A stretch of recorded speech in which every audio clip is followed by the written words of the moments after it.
Muy buenas tardes, estimados televidentes y televidentes de Europa Latina Televisión. Programa que transmitimos todos los días domingos de 5 a 6 de la tarde por el canal abierto de Estocolmo, en Suecia. Hoy día, como siempre, tenemos un programa con noticias, comentarios políticos, comentarios sociales, todo eso amenizado, por supuesto, con música y algunas noticias que les traeré. Comenzamos el programa con, como lo dije, con un tema musical, un tema que dice Terrorista, del grupo Subverso. Vamos a ver quiénes son los terroristas. Esta mañana la Policía de Investigaciones realizó una serie de allanamientos en las llamadas Casas Ocupa. Es un golpe que refleja el espíritu del gobierno, de luchar contra los seres humanos, de luchar contra los sueños, esperanzas, años de trabajo, sin piedad, grupos anarquistas. Ley antiterrorista. Presos mapuches, Supuestos victimarios. ellos son los verdaderos terroristas de este país. Yo sería criminal si fuera un ladrón de juventud que impone a sus trabajadores condiciones de esclavitud. Sería criminal si lucrara con la salud, obligando al pobre a escoger endeudamiento o ataúd. Sería criminal si fuera el dueño de FASA y pagara una multa con que ni se inmutan mis ganancias. O si fuera un buitre, un pirata de la educación que no gasta en pupitres y la mitad de su plata de subvención. Yo sería ladrón si me llamara Piñera y si mi principal inversión estuviera en la moneda.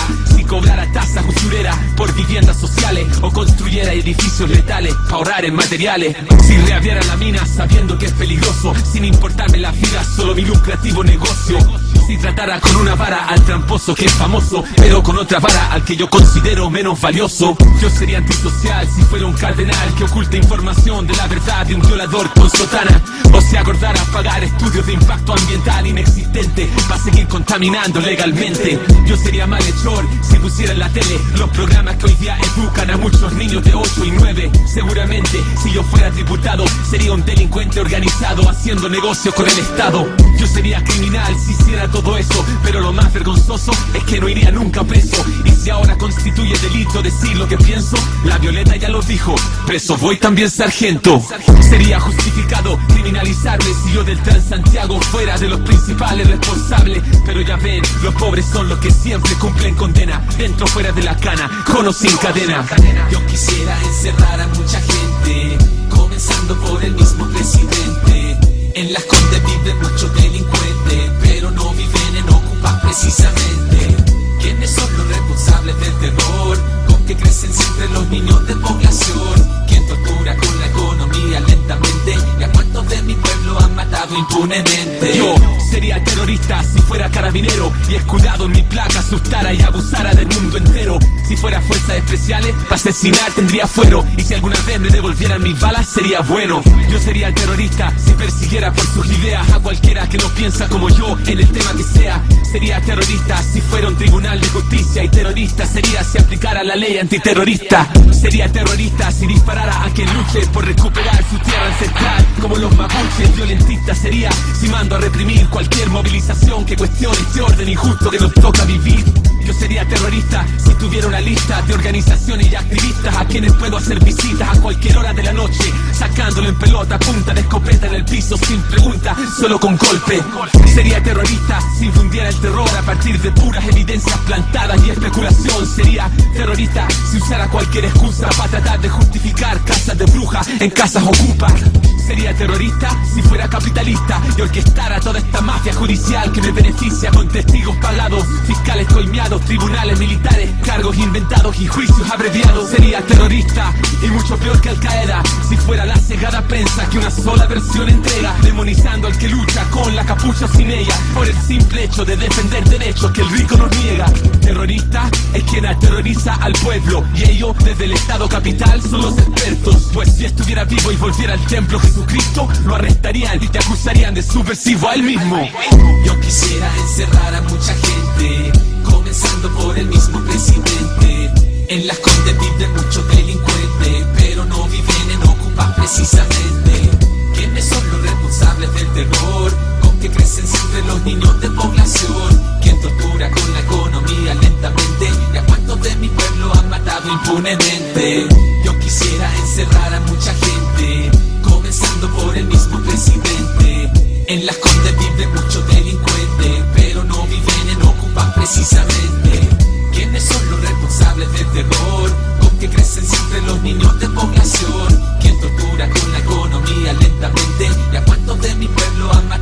impunemente. Soy un eterno enamorado de mi hermoso pueblo amado, pero lamentablemente a muchos de ustedes los tienen engañado. No es su culpa, ellos nos infunden temor, nos inventan enemigos y nos educan en el terror.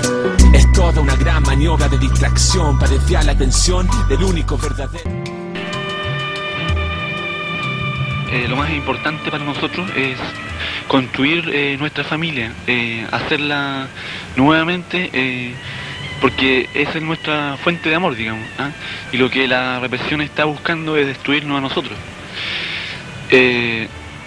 Esto por un lado. Por otro lado es ser como testigos vivos, digamos, de la injusticia de esta dictadura, de lo que ha hecho con nuestros hijos, con nuestros hermanos, con Rafael y con Eduardo, y de que esto no es primera vez, digamos, que pasa, que ha pasado desde hace 11 años. Entonces nosotros tenemos la intención de volver a nuestra casa y de construir nuestra familia, ¿ah? Y de hacer vivo, mantener vivo a nuestros hermanos en la población, en nuestro trabajo como dirigentes poblacionales. Y dejar en claro que ellos estaban ciertos de lo que estaban trabajando, de su amor por el pueblo, y de que su muerte en ningún caso es inútil, sino que es un llamado a todos los chilenos y a todos los latinoamericanos, un llamado a seguir luchando por esa sociedad de iguales, por esa sociedad sin explotación, por la cual mis hermanos dieron su vida.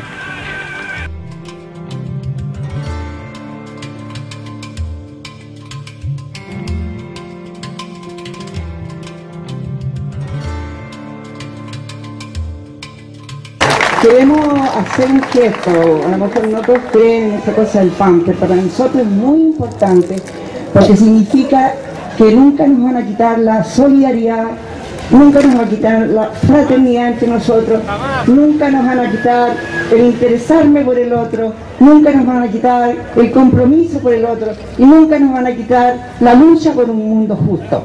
Y entonces este pan, compañero, que levantamos aquí, lo levantamos las tres madres en nombre de la gente que ha caído, compañero.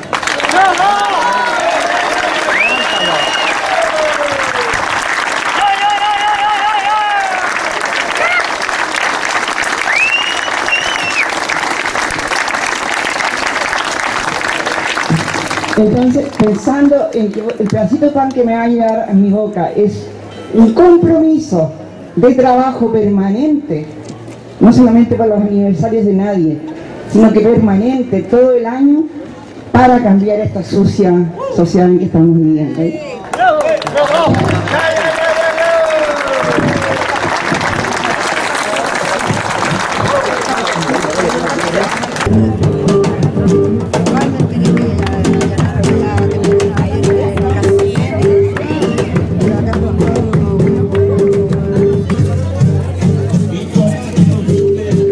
El compromiso de la lucha, ya, vamos, un pedacito.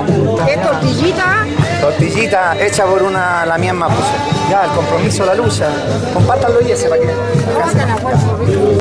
Muy en la línea de Luisa y de Manuel, que ellos fueron también activos militantes cristianos, pero de los cristianos liberadores, de los que se la jugaron en contra de la dictadura. Entonces ellos dijeron que era el pan de la solidaridad y el pan del compromiso, también a lo mejor el cuerpo de los combatientes que estamos compartiendo. Eso, bonito, emocionante. El pancito del compromiso, el pancito del compromiso.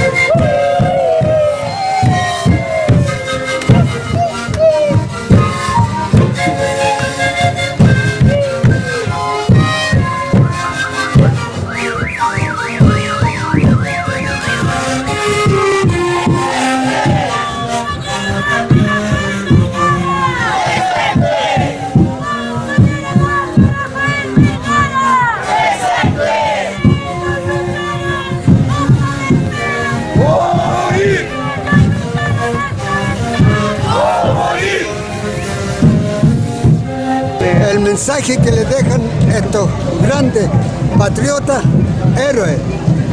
Yo creo que el pueblo, la juventud, tiene que tomarlo y seguir la lucha que ellos venían dando. La manipulación que se ha hecho permanentemente de los medios monopolizados del Día del Joven Combatiente, tratando de criminalizar justamente el día que conmemora la muerte de los hermanos Vergara, pero no solo eso, sino que además trae la memoria a muchos jóvenes que han muerto luchando por sus causas. Es una de sus mejores tretas. Ellos a nosotros nos marginan, nos aíslan, nos ignoran. El país de ellos, el país que sale para afuera es el país de ellos, de los ricos, de los poderosos. Los medios de comunicación son de ellos. Entonces lo único que sale por los canales es mentira, y los ataques de los chiquillos que salen a la calle encapuchados a tirar piedras, cobardes. Pero un Paco que mata a un niño no es un carabinero que se pasó de la raya nomás. Entonces es todo mentira, es todo una mentira. El mundo que ellos viven es una mentira, es un mundo de ficción. El mundo real está aquí, en la calle, en las poblaciones, donde hay hambre, hay gente que no tiene que comer, donde hay gente que no tiene donde... Sus hijos quedaron sin colegio este año, cerraron un colegio y punto. Entonces, lo que está pasando con el pueblo mapuche, que ellos yo creo que lo que quieren es exterminarlo. ¿Entiendes? Entonces,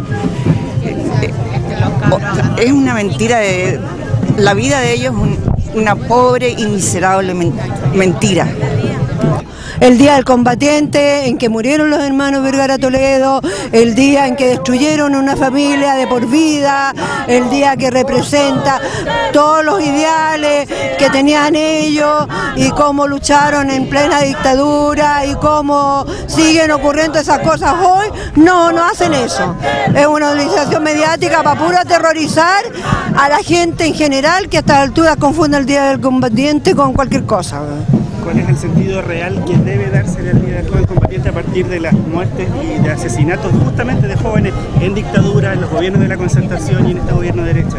O sea, si tuvieran un real criterio de información como corresponde, debieran dar la vida de los hermanos Vergara, entrevistar a los padres, por ejemplo, hacer un trabajo periodístico cerrado de investigación y realmente por lo menos decir y recordar lo que ocurrió ese día. Y de ahí que después se instauró y se extendió a todos los jóvenes que han muerto por sus ideales, por ideales de sociedades más justas, que tienen que ver con liberación del pueblo, con la liberación de los pobres, con la liberación del pueblo mapuche, entre otros, ese tipo de cosas. O sea, hay una actitud permanente, ¿ya?, de maltratos, especialmente a los jóvenes, y quieren que los jóvenes no sean violentos. ¿Cómo reaccionas tú si te maltratan así? Eso es todo lo que te puedo decir.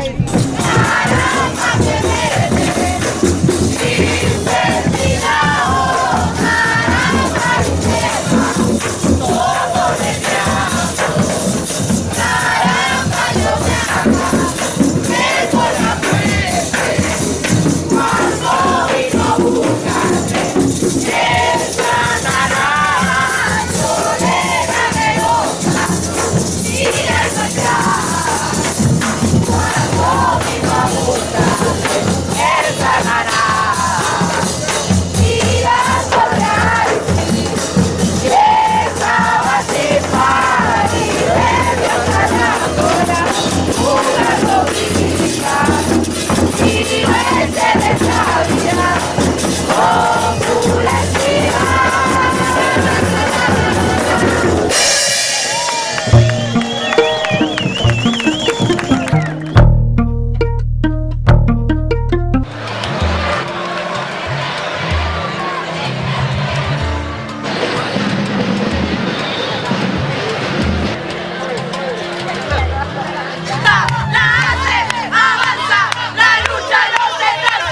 Nosotros, como en realidad Liceo de Aplicación y estudiantes secundarios, decidimos venir a la marcha, de primero en apoyo a lo universitario, principalmente de las privadas, y el caso específico de la Universidad del Mar, que tienen problemas súper graves, y también demuestra que el Estado no es capaz de hacerse cargo de las responsabilidades que tiene. Nosotros consideramos que el rol del Estado ante las universidades estatales y privadas ha sido básicamente subsidiario y denigrante en el trato a las universidades. No puede ser que a una universidad privada se deje hacer cargo el Ministerio de Educación y le pongan un síndico de quiebra. Eso se hace con las empresas, y las universidades no son empresas. La educación no es un negocio.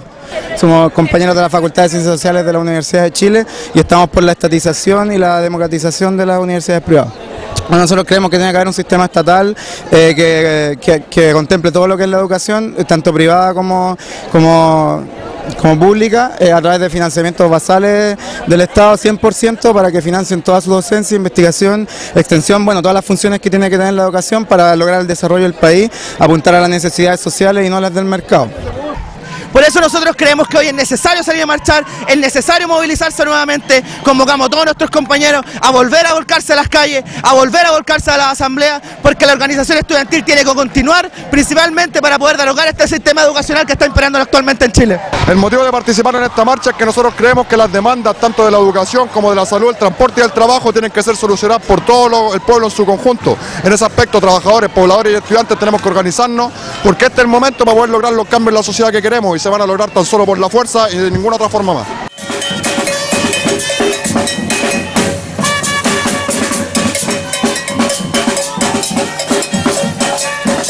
No confiamos en ninguno de los candidatos actualmente, ni en Bachelet, ni en la Concertación, ni menos en la derecha.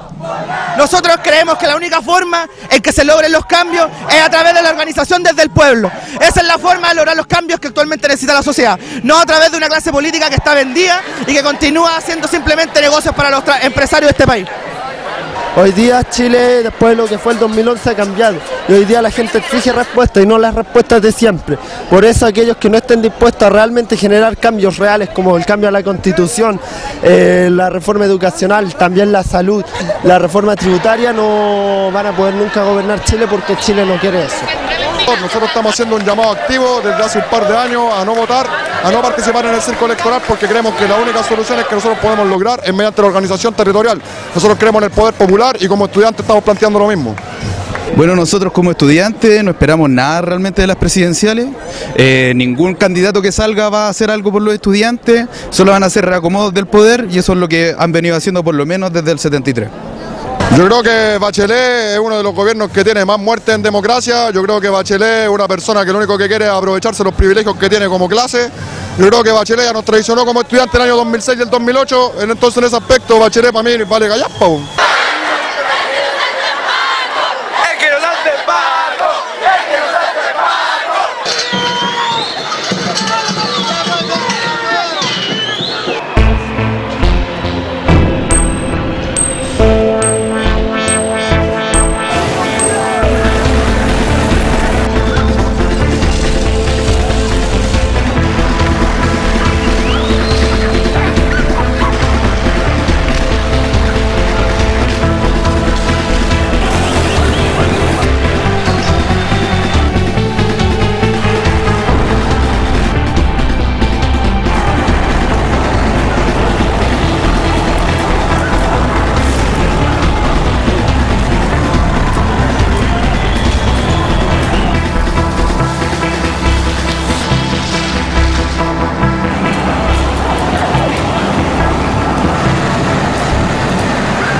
Bien, ¿está grabado? Bien.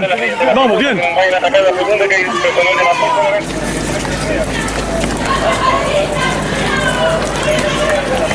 es la forma de llevar a un menor. Acá, para la izquierda. Esa es la forma de llevar a un menor de edad. Oye, saca este caballero por ahí. Está el presidente.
Forma la línea, Roja.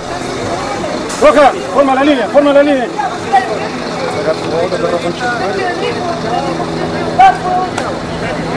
Yo sé qué piensan, por favor, arrepiéntanse alguna vez. 24 de marzo se cumple un nuevo aniversario, en este caso número 37, del último golpe cívico-militar que ocurrió en nuestro país. Mirta, ¿cómo te va? Bienvenida. ¿Cómo estás? Bueno, y afortunadamente de unos años a esta parte, sobre todo a partir del 2003, comenzó a ser un tema de trabajo de los chicos en las escuelas, ¿no? De la agenda de trabajo de los chicos. Claro, porque forma parte de las nuevas efemérides, y en este sentido hay mucha ayuda, te diría, para los docentes de todo tipo. Ahora vamos a contar dónde pueden dirigirse, porque me parece que es importante al formar parte de las nuevas efemérides, esto da cuenta de la importancia que desde el Ministerio de Educación de la Nación se le da al estudio, al conocimiento, a la información de la historia reciente. Y vos decías recién, 37 años también es una distancia que permite pensar la historia reciente con todo lo que ha sucedido también de revelación en estos 37 años. Hace minutos acabamos de escuchar incluso este gendarme que está hablando sobre cómo han sido los vuelos de la muerte. Y hablar de la historia reciente en estos aspectos es llevar a la escuela y trabajar conceptos como qué son los crímenes de lesa humanidad, qué es el Estado de Derecho, qué es el terrorismo de Estado, qué es un golpe de Estado, qué es la dictadura. Muchas veces hay maestros que preguntan, bueno, pero los chicos son muy chicos. Lo que hay que tener en cuenta es que estos temas los escuchan, los instalan los medios, y que lo mejor que puede hacer la escuela es tomar esto como inquietud y entonces empezar a trabajar estos temas. Claro, de algún modo facilitarle a los chicos entender qué es lo que pasó. Sobre todo pienso en nenes que vivieron siempre en democracia y que aparece como una idea de algo que ocurrió en algún momento de la historia que les cuesta comprender. ¿Quién sabe dónde? Por otro lado, ¿no? Y junto con esto, bueno, reflexionar sobre el valor de la democracia y la vigencia de los derechos humanos. Cuando los docentes hacen agua con este tema, cuando te dicen, por ejemplo, no sé ni cómo ni por dónde empezar. Y yo te diría, en esos momentos, la palabra no la tiene el docente, lo que tiene que hacer es darle la palabra a los chicos para que digan qué saben, qué saben de otros años, de lo que han escuchado, de lo que han leído, y qué se preguntan. Y a partir de ahí empezar a buscar, las fuentes. Y las fuentes son a veces los abuelos. Simplemente para comparar cómo vivían los abuelos durante la dictadura, cómo era la vida cotidiana y cómo es la vida cotidiana hoy. Y junto con esto, bueno, ni qué hablar, el programa Educación y Memoria del Ministerio de Educación de la Nación. Y algo que tenemos que resaltar es que el Ministerio de Educación de la Ciudad también tiene el programa Educación y Memoria. No lo ha creado la gestión Macri Bullrich, pero es un programa que está vigente, que ha llevado a madres y abuelas de Plaza de Mayo a las escuelas, que ha llevado a los alumnos a conocer la Exesma, que ha llevado a los alumnos a conocer el Museo de la Memoria. Así que todo esto me parece importante, los libros, las películas, todo lo que puede ser punto de partida para a partir de ahí construir conocimiento y no silenciar estos temas, no bajar línea ni silenciar, ponerlo como material de estudio y ir a los archivos y trabajar.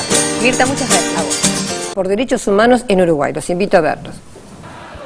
Yo quisiera creer en que el Poder Judicial puede repensar decisiones y si se las entiende equivocadas, cambiarlas. Tengo que concluir que ha sido muy difícil, absolutamente muy difícil investigar este tipo de hechos. Y tal vez eso sea una explicación dentro del terreno de las hipótesis, porque no tengo una explicación oficial de mi traslado. ¿Qué pasa a partir de este fallo que deja sin efecto la ley que deroga la ley de caducidad? ¿Qué pasa con esas causas? Es bastante preocupante, realmente, en cuanto a cómo pueden continuar las causas. Porque, entre otras cosas, por lo menos en mi caso y en los expedientes en donde se discutía la prescripción, que era justamente lo que motiva la excepción de inconstitucionalidad planteada, yo no fundaba la prescripción en la ley que hoy se declara inconstitucional, sino en normativa internacional. El sistema interamericano, el sistema europeo, todos admiten todo un bloque de normas internacionales que se aplican en sus países. Y bueno, y esto es empezar a hablar del Tribunal de Nuremberg para adelante, toda una progresión de normativa que hace que, bueno, que estos delitos, las características de estos delitos como crímenes de lesa humanidad no prescriben. Hay una inconsistencia, por un lado el país adhiere a las convenciones internacionales de derechos humanos que condenan los delitos de lesa humanidad y por otro lado la Suprema Corte de Justicia considera inconstitucional una ley que establecía eso. Por tanto, aquí nuestro pueblo viene a demostrar con mucha claridad que se mantiene la lucha por verdad y justicia, que se mantiene la lucha por profundizar la democracia para que nunca más haya dictadura y para que nuestro pueblo pueda transcurrir por un camino de profundización de los cambios, para lo cual se precisa una democracia sana. No justifica a una persona, una jueza, terrible jueza, que tiene tantísimos prontuarios y expedientes de estos asesinos criminales que han matado a nuestros familiares, a nuestros nietos, que han desaparecido y ahora le callan la boca y le sacan el lugar, ¿verdad? Un familiar que en el año 75, 76 le desapareció en su hijo, que ahora había visto una lucecita de esperanza en el horizonte, recibió un balde de agua. Pero la lucha va a continuar. Pero acá lo esencial es que hubo una dictadura, hay muertos, hay desaparecidos, que incluso en su momento algunos no reconocieron que existían, y bueno, y cuando empieza un proceso sucede esto. Pero las luchas son así. ¿Cómo recibió usted este último fallo de la Corte? Con mucha indignación. Con mucha indignación porque esta Suprema Corte de Justicia parece ser más bien muy suprema en la injusticia y cumple ese papel triste para el país, ese papel que los políticos han encomendado a estos jueces por ellos nombrados para borrar la memoria, para castigar la dignidad y para perpetuar el miedo. Las dictaduras nuestras, la argentina también, por cierto, la chilena, la uruguaya, la brasileña, todas estas dictaduras nuestras, la boliviana, fueron dictaduras cívico-militares. O sea, no fueron solamente militares, fueron también cívicas. Cívico-militares en el sentido de que contaron con el apoyo, la complicidad y a veces la participación activa de algunos civiles. Cuando sintieron que corría peligro un sistema fundado en la injusticia y en la desigualdad social, fueron ellos, algunos políticos, no todos por cierto, ¿no? Pero algunos políticos, los que en nuestros países llamaron a los militares para que vinieran a limpiar la casa, a despejarla, a acabar con esa generación peligrosa que había surgido con tantas ganas de cambiarlo todo y de cambiarlo todo en profundidad.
marcha para evitar los desahucios adquiere una dimensión extrema en España. La policía pone vigilancia a los políticos que denuncien acoso y coacción por parte de los activistas, a quienes comparan con terroristas. Acusaciones rechazadas por la plataforma de afectados por la hipoteca, que defiende el método del escrache para su campaña de información. Nuestra corresponsal Ángela Gallardo Bernal nos amplía esta polémica. Hablarles cara a cara.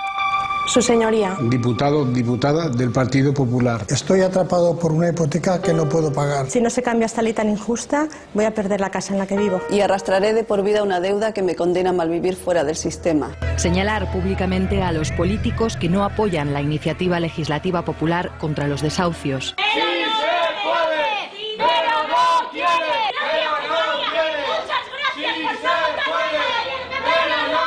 su Una presión social que se traslada a las casas de los diputados para pedir la paralización de los desalojos, portales empapelados y discursos dirigidos a sus ventanas. Yo le pediría a los vecinos de este señor sinvergüenza que se hagan eco del dolor y del daño que están haciendo a millones de familias. También a los lugares de trabajo. Es el escrache, un término de uso común en Argentina y nacido para identificar a los miembros de la dictadura de Videla. Son personas que vienen a hablar contigo, ni a hablar contigo. De toda nuestra vida. Nos los han robado. Una campaña de información defienden desde la plataforma de afectados por la hipoteca que se está, dicen, criminalizando. Esta acción tiene como objetivo señalar al ministro de Justicia, Alberto Ruiz Gallardón. Pero ¿dónde están los límites? Algunos de los parlamentarios señalados ya han denunciado acoso y coacción en los tribunales. Desde los partidos políticos han condenado el escrache. Algunos han ido más allá, una actitud nazi, dicen desde el PP, o acciones idénticas explican a las de la Kale Borroka, la violencia callejera y el acoso de los grupos simpatizantes de la organización terrorista ETA. Valoraciones completamente desproporcionadas según la plataforma. Lo que estamos hablando son de los gritos de las víctimas que están sufriendo violaciones sistemáticas de derechos humanos pidiendo que cesen. A estas personas no les han puesto una pegatina en la puerta de su casa.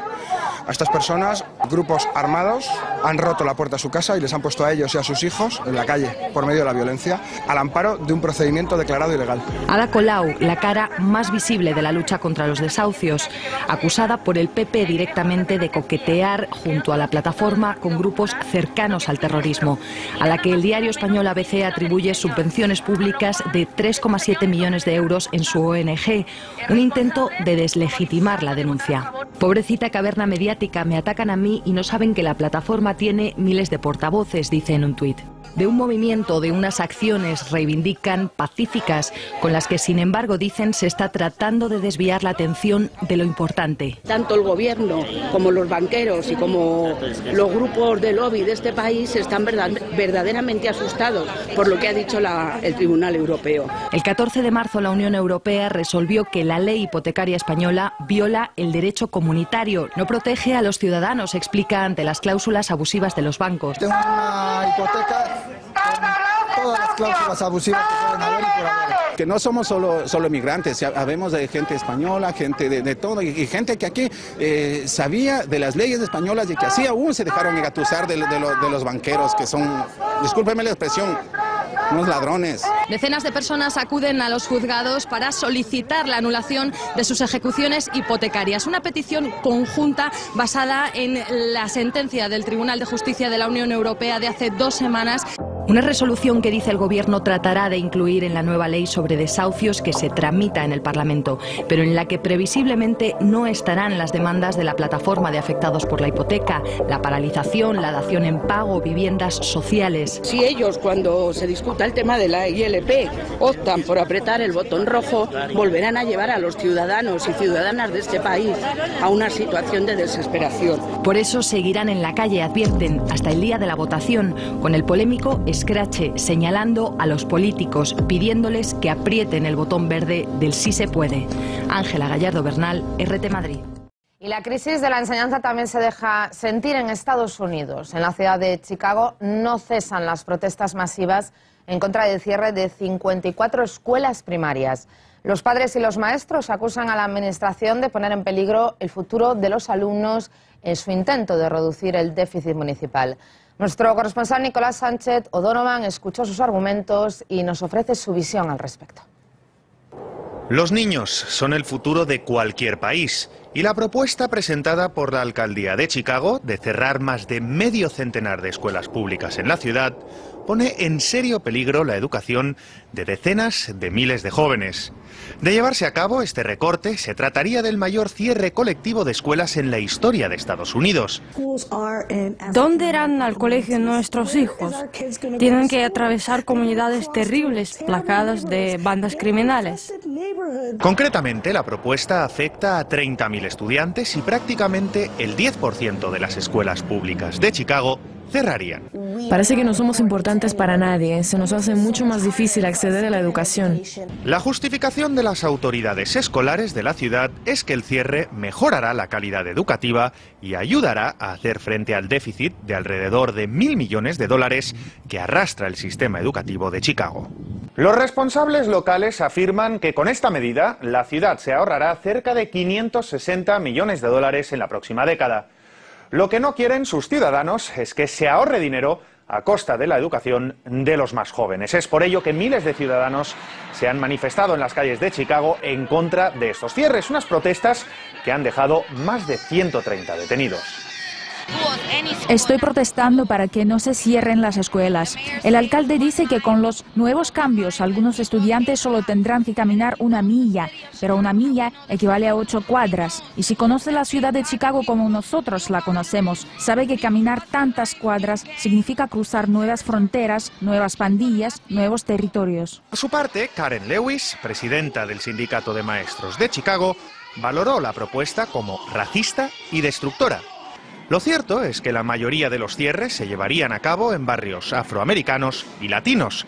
Absolutamente, sí hay discriminación, la discriminación ha sido constante, inclusive antes de las luchas por los derechos civiles que realmente abrió el espacio para que haya más escuelas, más recursos para educación pública. Miramos de que es una discriminación precisamente para canalizar a esta juventud mexicana, latina, afrodescendiente a las cárceles. El otro lado de esta historia son los maestros. Se calcula que hasta 1.000 profesionales de la enseñanza perderían sus empleos de entrar en vigor esta medida. Vemos de que son realmente políticas neoliberales que ya se han implementado en otros países y ahora ese mismo modelo económico se empieza a penetrar adentro de este mismo país, el país que se hace llamar democrático y defensor de los derechos humanos. Realmente vemos que es una política económica que margina a la gran mayoría de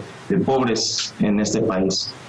La propuesta aún tiene que ser ratificada por la Junta Escolar el próximo mes de mayo, pero lo que está claro es que en Chicago se ha desatado una guerra para salvar a la educación pública y garantizar la igualdad de oportunidades entre los más jóvenes.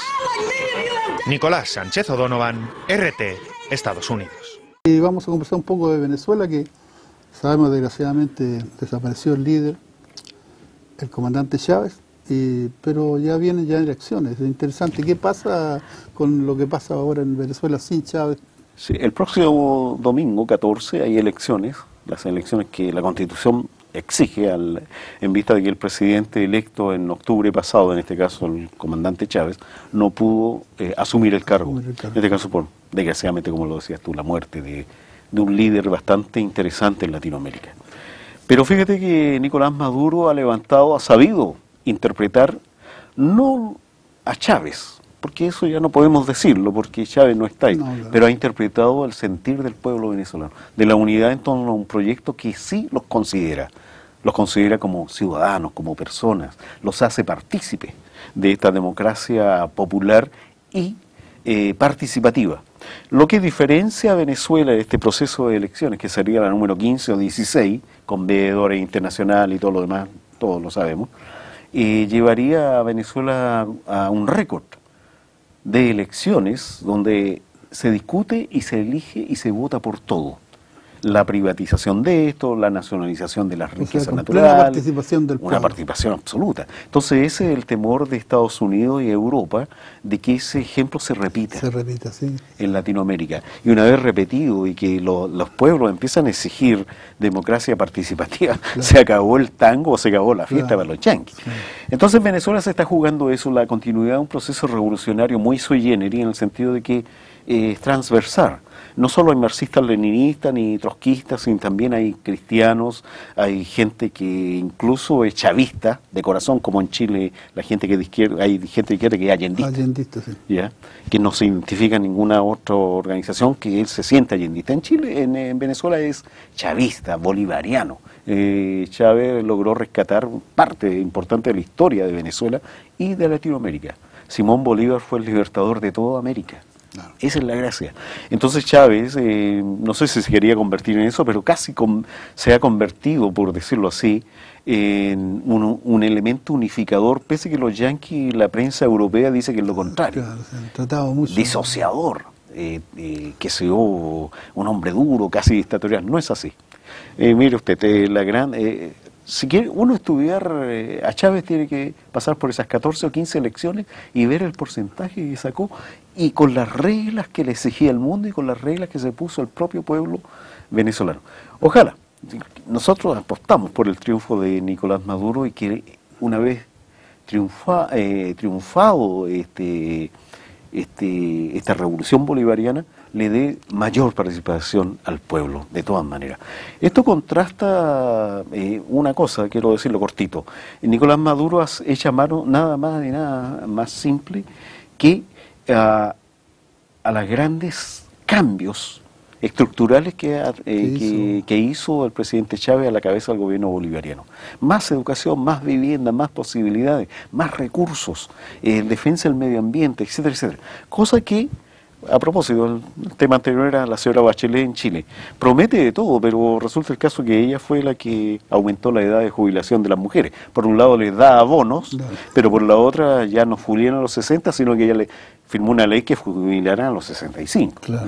Por un lado dice mar, qué sé yo, Chile es soberano, pero le entregó el mar a las transnacionales. Lo que tú dices, que hay una diferencia entre entre las promesas y lo que se cumple. Las promesas y lo que se cumple. Y algo muy extraño, y esto sería bueno aclararlo, y usted que es latinoamericano, avecindado en este país, aclarémosle a nuestros hermanos suecos solidarios de que hay socialistas y socialistas, de que Nicolás Maduro y el presidente Chávez son socialistas, son latinoamericanistas, son gente que quiere cambio revolucionario, y que la señora Bachelet simplemente representa una socialdemocracia neoliberal y hasta por ahí le alcanza. Eso. ¿Qué es lo que pasa en Latinoamérica si gana Maduro? Simplemente se afianza el ALBA, se afianzan las alternativas populares, se afianza el movimiento popular. De ahí la importancia de que se va a dar en estos días que comienzan una reunión muy importante de la ultraderecha latinoamericana en Rosario y en Buenos Aires, en Argentina. O sea, la contra, digamos, la contra, Vargas Llosa, Juni Sánchez, también Aznar, ¿no? Aznar, la ultraderecha, la UDI chilena, Renovación Nacional, más de algún democraciano también estará por ahí. Entonces, ¿ellos qué van a planificar? Ellos se van a juntar por 3 días, prácticamente, se van a juntar por 3 días para... e incluso están invitando al candidato opositor al pueblo venezolano, al candidato de Estados Unidos, que es Enrique Capriles Radonsky. Enrique Capriles Radonsky prácticamente no está invitado, pero ya sale en la prensa y parece que ya dijo que sí, que va a ser un... ¿Por qué? Porque le quieren rayar la cancha también. Claro. Primero le van a ofrecer todo el apoyo en dinero. Recuerde que las organizaciones que organizan esto, valga la redundancia, son organizaciones financiadas por Estados Unidos. Entonces ellos buscan de todas las formas provocar desestabilizaciones a los movimientos populares y gobiernos populares, como el de Evo Morales, Ecuador, y el de Maduro, Bolivia, en Venezuela. Veamos qué pasa, pero yo creo que no la van a tener tranquila. Tanto en Buenos Aires como en Rosario ya las organizaciones populares Argentina, puesto ya en alerta. Van a rodear los lugares donde estén reunidos este gusanerío, porque no es otra cosa, y van a ponerlos en su lugar. Van a hacer su reunión, de todas maneras, pero hay que estar atento a las conclusiones, porque esas conclusiones van a redundar en peligrosidad para los movimientos sociales y gobiernos populares en Latinoamérica. Así que el imperialismo sigue trabajando, como tú ves. Entonces, como dice Illich, hay que estar atento a lo que sucede allá, porque la derecha nunca se queda tranquila cuando ocurren estos tipos de cambios que son favorables al pueblo. Bueno, como hablamos de Venezuela, yo tengo ahí un par de clips que los vamos a ver, Illich, donde de una forma tan simpática el comandante Chávez en una reunión grande donde se celebraba algo, él se para y canta, ¿no? Entonces ahí se ve la calidad del hombre humano. Entonces lo vamos a ver juntos. Perfecto. Regresamos. El llano se vino para Caracas, compadre. Se vino Barinas, se vino Apure, Coger, Apure, Barinas, Portuguesa, Guárico, Calabozo, Sabaneta, Sabaneta, Barinas, Mantecal, El Orza, Yagual, Panaparo, Menoreño.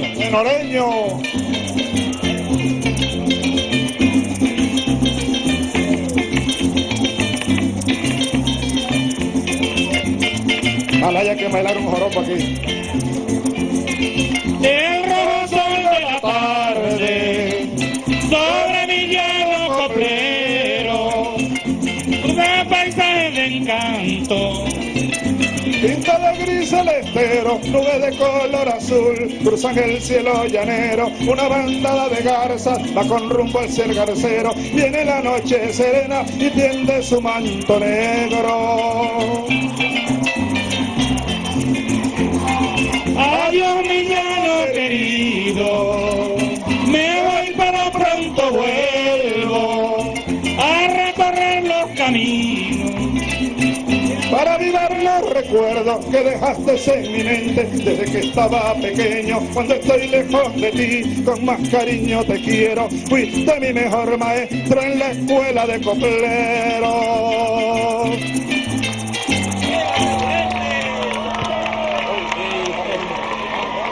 Interpretación entonces del presidente de la República, Hugo Chávez, en compañía de Cristóbal Jiménez, acá en la Plaza Bolívar de Caracas, donde voceros del Poder Popular, así como representantes del Ejecutivo Nacional, acompañan al jefe. Estamos ahora con la exministra de los pueblos indígenas, Nilce Maldonado, la primera ministra en la revolución, la ministra indígena. Ustedes fueron visibilizados por el gobierno del presidente Hugo Chávez. Usted es la primera, fue la primera ministra de los pueblos indígenas. Ese momento, ¿cómo llegó a ser incluida y qué legado deja a los pueblos originarios?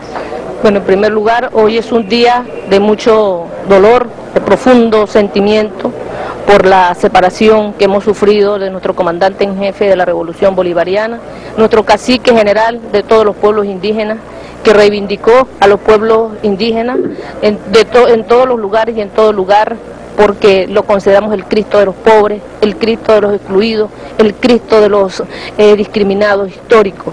Por lo tanto, es un dolor profundo lo que sentimos hoy, pero sin embargo nos da fuerza, como lo han dicho nuestros líderes, Tupac Katari, que llegarán hechos millones los líderes. Hugo Chávez se convirtió en millones, Hugo Chávez se convirtió en millones de corazones para los pueblos indígenas. Por lo tanto, ese legado que nos dio nuestro comandante va a servir para batallar, para seguir trabajando, luchando y defendiendo la dignidad de los pueblos indígenas. Muy bien, después de este clip, de este video que vimos, vamos a ir a, me decías tú, Illich, a Suecia, que acá está pasando algo interesante. Por eso yo decía abril, lluvias mil, abril, mentiras mil. Y con Suecia tiene que ver mucho también esto. Fíjate que lo conversamos en algunos programas anteriores, del programa REVA, de que persigue a los indocumentados, que en la calle, eso no ha terminado. Control de inmigrantes. El control de inmigrantes y pasaporte y documentos continúa en la calle, desgraciadamente. Se dijo, ¿te acuerdas?, por las movilizaciones, declaraciones, artículos escritos en gran cantidad en la prensa sueca, que iban a terminar con esa medida. No fue así. Lo dijeron, pero para bajar la guardia. Yo creo que para que nosotros no nos... logramos el objetivo. Mentira, esto continúa en el túnel Vana, en el metro, y en otros lugares persiguiendo indocumentados.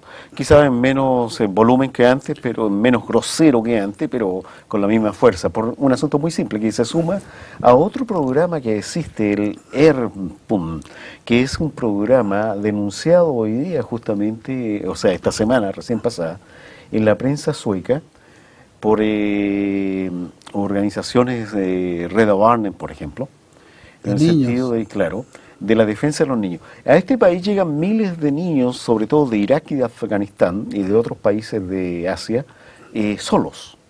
Niños, para que aquellos que más de alguno va a ver en internet este programa que no vive en Suecia, en este país son considerados niños hasta los 18 años. Son considerados, ¿verdad?, con todos los derechos infantiles. Claro. ¿Ya? Entonces llegan niños solos, sin padres, sin documentos incluso, a Suecia, y llegan miles.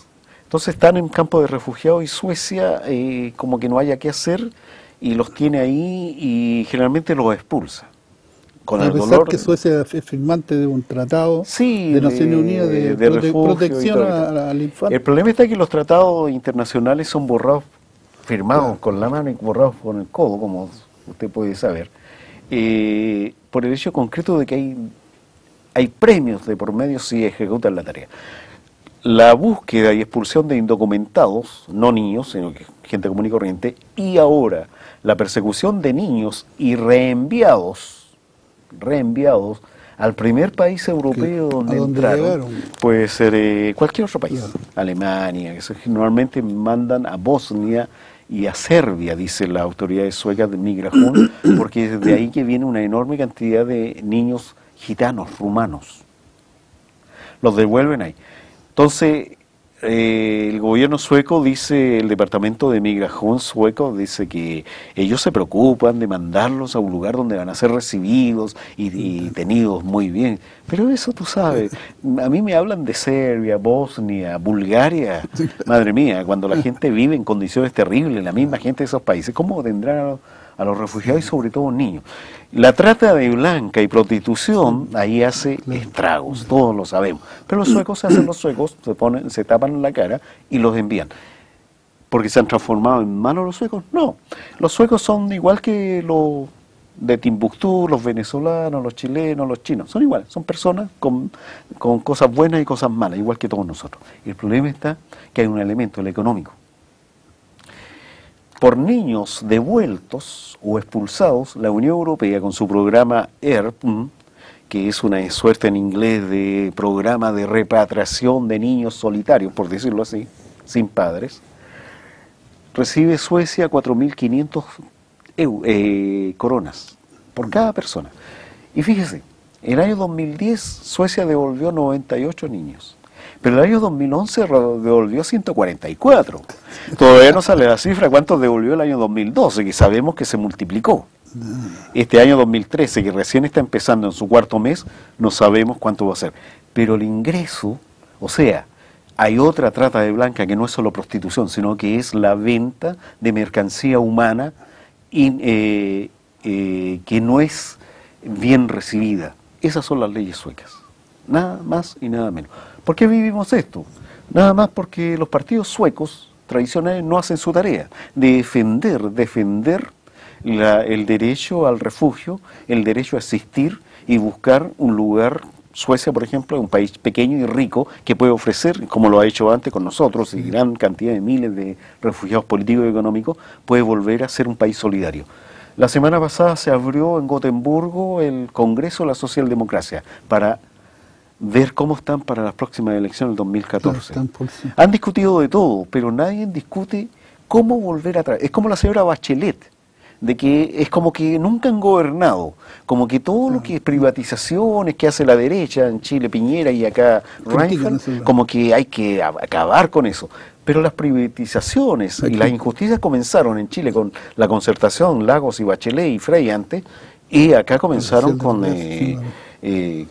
los gobiernos socialdemócratas previos a la derecha de Reinfeldt. Entonces, ¿de qué no están hablando? Yo creo que están apostando, insisto, abrir Mentiras mil, están apostando a la memoria corta nuestra.